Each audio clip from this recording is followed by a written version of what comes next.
Hi guys, Kiki Kannon here, and welcome to another tutorial video. Today I'll be going over how I created my belt for my Princess Leia cosplay. Also be sure to subscribe to my channel to get any updates on my future cosplay videos. So let's go ahead and get started. You can download the free pattern from my website.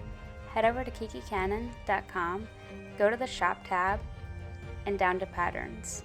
Click on the Leia belt pattern, and a link will be at the bottom. Go ahead and click that, and the file will open. If you downloaded my free pattern on my website, it should look something like this. Otherwise, feel free to create your own pattern. Here are a list of the supplies I'll be using. There are a lot of other materials or optional supplies you could use, but I hope this gives you a general idea of how I created Leia's belt. I also listed the materials below, so feel free to check them out there. As far as tools, I will be using a sewing machine with a walking foot, a drill, a mallet, a heat gun, and a ruler. However, the heat gun and the drill aren't as essential for this project. First, I use a dry erase marker to trace out the rectangular pieces on the flashing. A finer point dry erase marker would work better. If you don't have a dry erase, you can also use a Sharpie, which should rub off with rubbing alcohol.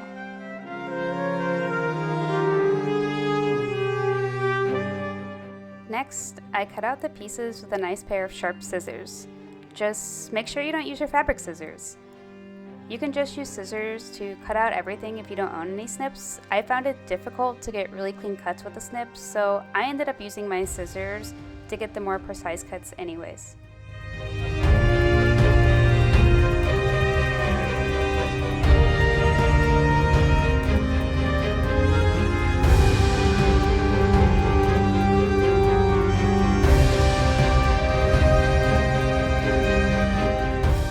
Don't forget to cut out the center medallion. If you need to extend or shorten your belt, you may have a different amount of rectangular medallions than me.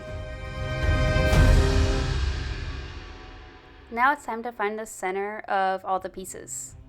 Match your ruler to the opposite corners and draw a line.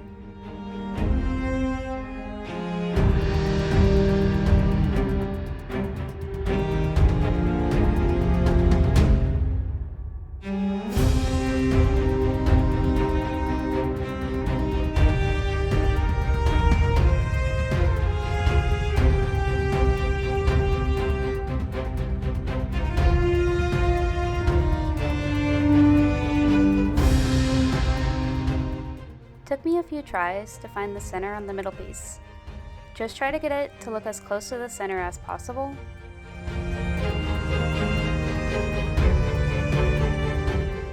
Now that we are done finding the center of all of our pieces, it's time to punch holes. My hole punch isn't really quite big enough, so I will be doing an extra step after this that you may not need to do.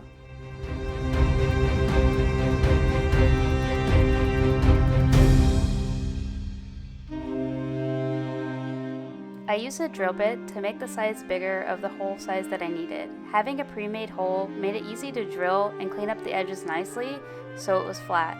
Now that we are done, you can easily wipe away the dry erase marker or rubbing alcohol if needed if you ended up using something else.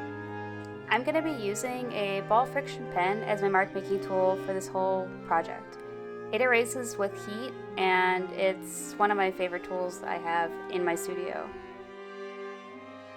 If you need to extend your pattern, match your ruler up with the pattern lines and extend them out. If you're unsure, feel free to copy it over on a piece of paper, extend it, and see how it fits to decide what's going to work best for you. I'm not the best at using a rotary cutting tool, but it is the best way to get a clean cut with vinyl. If you don't have this tool, the next best thing is using the sharpest pair of scissors you have.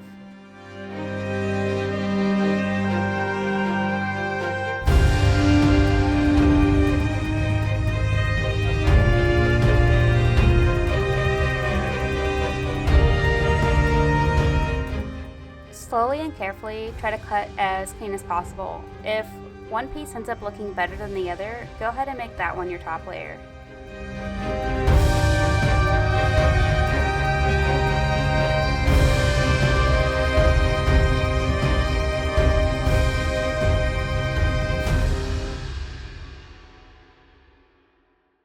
Now that we are done cutting out our pieces, we can erase all our lines. You can also use a hot air dryer as well. If you decide to use a heat gun, just make sure it's not too hot, otherwise it will melt the vinyl. I use clips to hold my pieces together. Clip with fabric sides facing out. You can test your clips on a scrap piece before this step if you want. Some clips are too tight and may leave permanent marks on your vinyl. I find it easiest to sew vinyl with a walking foot, otherwise the vinyl will just stick. There are other alternatives if you don't happen to have a walking foot. I also used a denim needle and polyester thread. To get a cleaner look, I cut off the ends instead of back stitching. I also added a tad bit of glue on the back so that the thread would hold into place.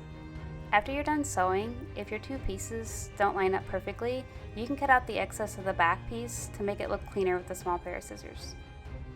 I'll be using my friction pen again, the mallet, and a leather hole punch. I find starting out with the center piece first and working out is easiest, so find about where the center is and make a hole. Just to make sure it looks right, I assembled it and put it together to make sure the center piece looked centered before moving forward. If your hole is off, you can make another one since it will be covered up anyways. I will be taking pieces of 18 gauge aluminum wire, then I feed it through the button and then the hole in the fabric that we made. I first tried using a tool to twist the wire, but then I found it much easier to just use my hands. After twisting the wire to make sure the button is secure, just lay it flat. After the center piece is down, I measure 1 inch apart. Then I would take a rectangular piece and line it up with the mark. Once it looked about center on the belt, I would mark where the hole was. Now that we know where the holes are, using the leather punching tool to make the holes and keep working your way out. I use E6000 glue and spread it on the back of all the pieces to help secure them flat. Make sure to wear a respirator when doing this step as the vapors are harmful, and be in a well-ventilated area with no pets or people around. Don't worry about the buttons just yet, we are just going to first glue down all the medallions. As I'm working, I'm using my heat gun to just erase my pin marks. Make sure not to melt the fabric by using a low setting.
Cut the aluminum wire in small 3 to 4 inch strips using wire cutters. Then I fed the wire through the back of the button and through the hole in the belt. You can twist the wire in the back using your hands and just lay it flat. I also glued the buttons to hold them together, but you can skip this step if you wish.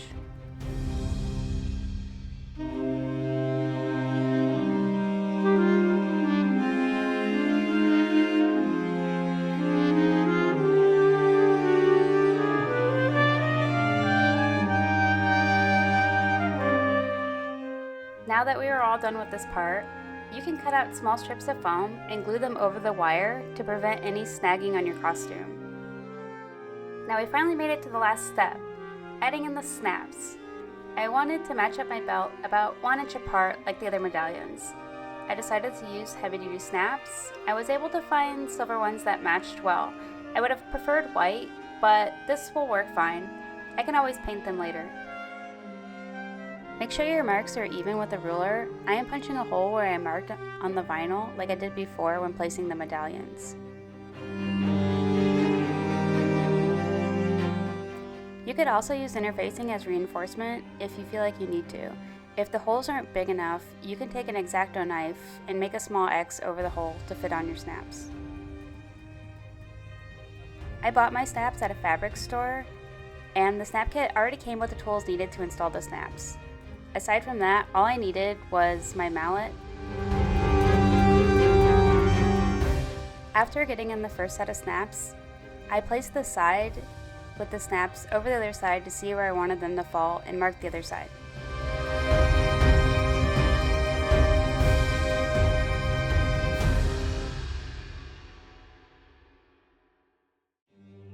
The process is the same for installing the other half of the snaps. After adding in these snaps, this is the last step.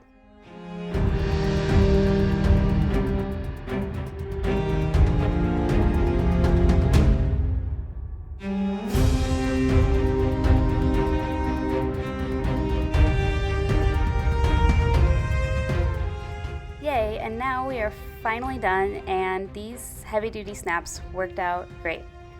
I hope this helped you in making your Princess Leia cosplay. Please share your costumes below. I would love to see them. And thank you guys again. I hope you tune in for another video.